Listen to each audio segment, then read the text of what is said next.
C'est parti! Les gars, aujourd'hui je vais vous parler de ce qui arrive pour le Bitcoin. Quelque chose se trame pour le moment, donc je vais vous expliquer tout ceci. Je vais vous mettre à jour concernant l'Ethereum également. Je vais vous dire pourquoi je m'attends maintenant à une grosse poussée pour le Bitcoin durant les quelques prochains mois au minimum. Ce sera peut-être plus tôt que ça, mais je vais vous expliquer en tout cas pourquoi je pense tout ceci. Et aussi, je vais vous mettre à jour concernant la whale, notre whale préférée. Donc ouais, j'ai encore des choses à vous dire à son propos aujourd'hui. Ok, bienvenue à tous, je m'appelle Maxime et je vous apporte chaque jour des nouvelles vidéos en français sur les crypto-monnaies en vous apprenant comment vous faire de l'argent sur ce marché. Si vous êtes nouveau sur cette chaîne, alors soyez sûr de vous abonner et d'activer la cloche dès maintenant.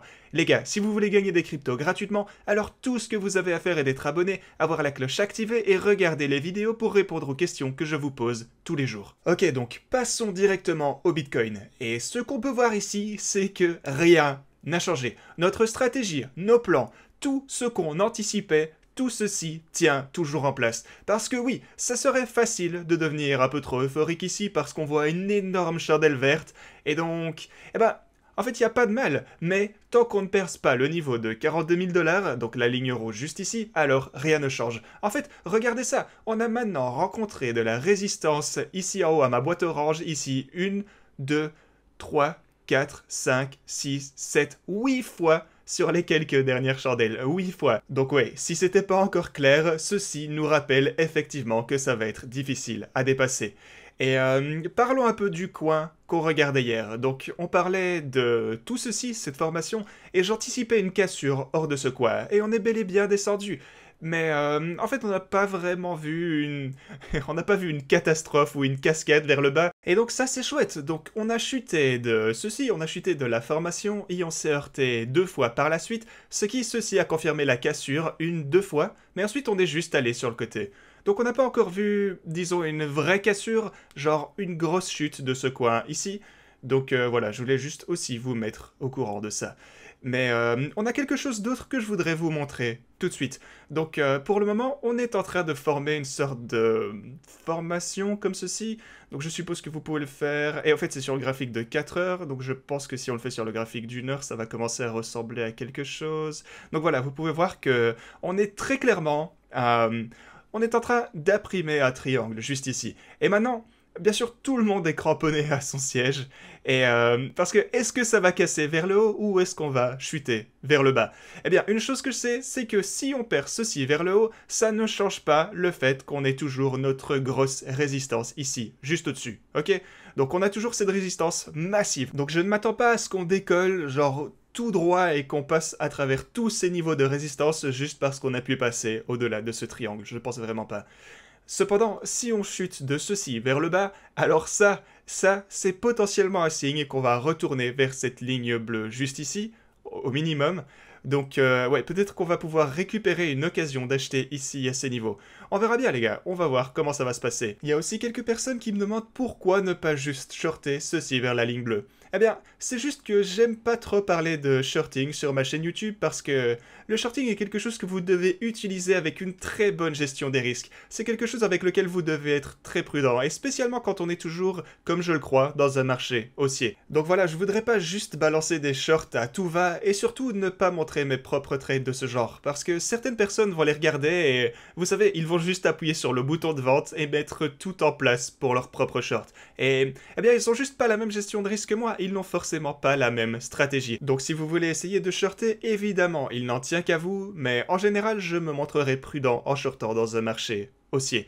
Mais ouais, on a bel et bien la résistance ici, donc d'un point de vue risque-récompense, eh bien, je peux pas aller à l'encontre de ça. Je ne peux pas dire que c'est une mauvaise idée de tenter sa chance, parce que d'un point de vue risque-récompense, encore une fois, d'un point de vue des probabilités, il est possible qu'on redescende vers cette ligne bleue au minimum, et ensuite, alors, durant les prochaines semaines, voir une autre poussée vers 42 000 $, et ensuite le all-time high après qu'on soit sorti de ce niveau. Et ouais, lequel je pense qu'on va bien finir par casser à un moment. Et bien sûr, si vous voulez commencer à trader vous-même, vous êtes en mesure d'obtenir. Si vous êtes un nouvel utilisateur, vous pouvez obtenir un bonus de 1610 $ gratuitement sur Bybit et 1200 $ sur Femex. Donc voilà, soyez sûr d'utiliser ces liens si vous voulez profiter de ces bonus.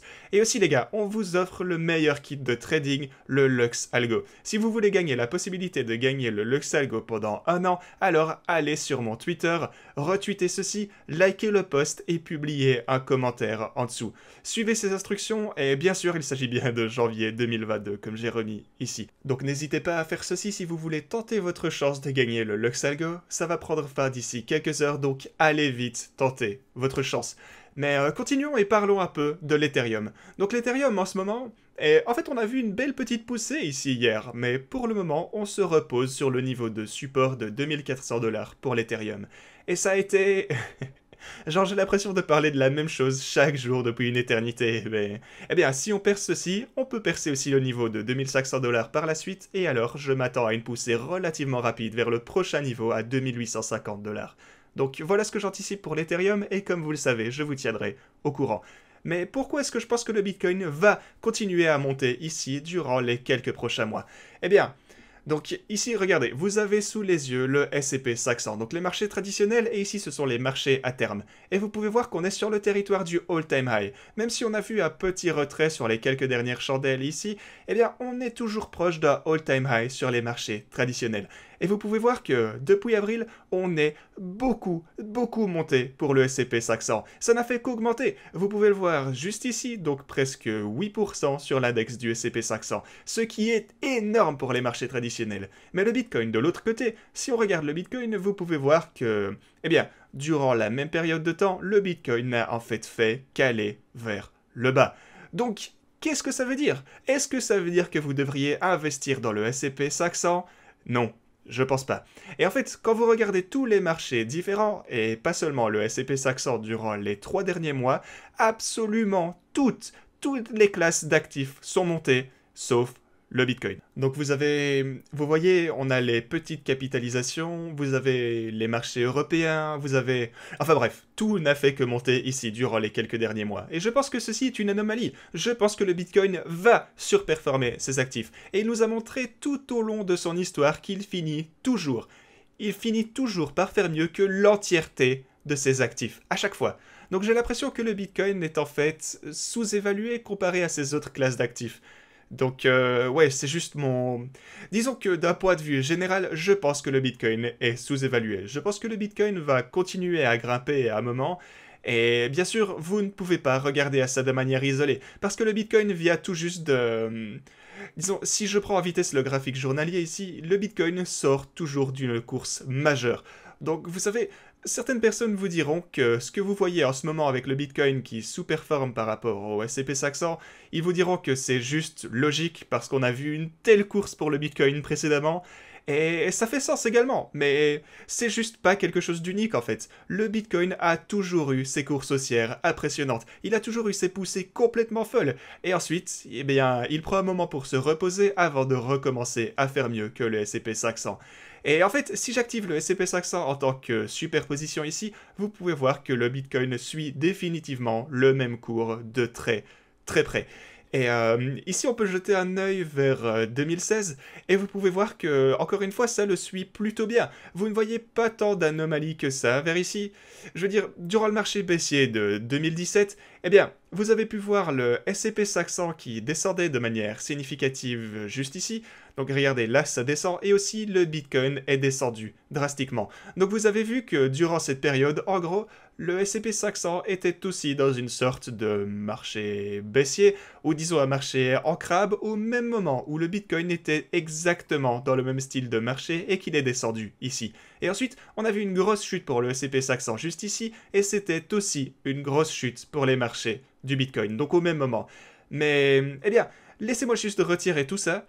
En ce moment, vous pouvez voir que la course haussière pour le S&P 500, les marchés traditionnels, n'a fait que continuer à monter ici. Le Bitcoin, lui, il s'est bien débrouillé également au début, mais maintenant il est allé vers le bas alors que le S&P 500 a continué son ascension depuis des mois. Donc ouais, comme vous le voyez les gars, ceci me montre que oui, on sous-performe le S&P 500 en ce moment, mais ça n'est qu'une question de temps avant que le Bitcoin ne rattrape son retard, comme ici où il allait sur le côté et le S&P 500 voyait de super résultats juste ici, mais le Bitcoin finit toujours par se réveiller. Et regardez, ici on a eu une montée explosive, des gains de malade à travers le dernier marché haussier. Ou plutôt le marché haussier dans lequel on se trouve en ce moment, je voulais dire la dernière phase parabolique.